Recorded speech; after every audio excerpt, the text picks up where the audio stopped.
Every facility should have procedures in place that clearly outline both preventive and unscheduled maintenance procedures. These procedures will assist in the training of personnel as well. The procedures should include specifics such as how the maintenance task is to be completed, what chemicals or tools are allowed to complete the maintenance, and inspections that must be performed, and so forth.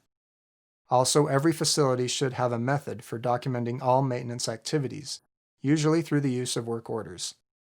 Every maintenance activity should be well documented and kept in a format that allows for easy review of the information. This information will be important in case of a report of contamination or a customer complaint. Also, this information is helpful to track the performance of equipment, identify trends, and improve the preventive maintenance program. Also, every time maintenance is performed on a food contact surface, there should be a documented handoff to sanitization staff for inspection and approval before returning to production.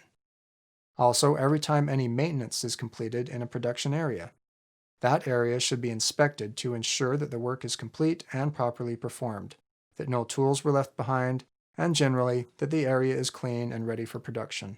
A record should be kept of this inspection as well.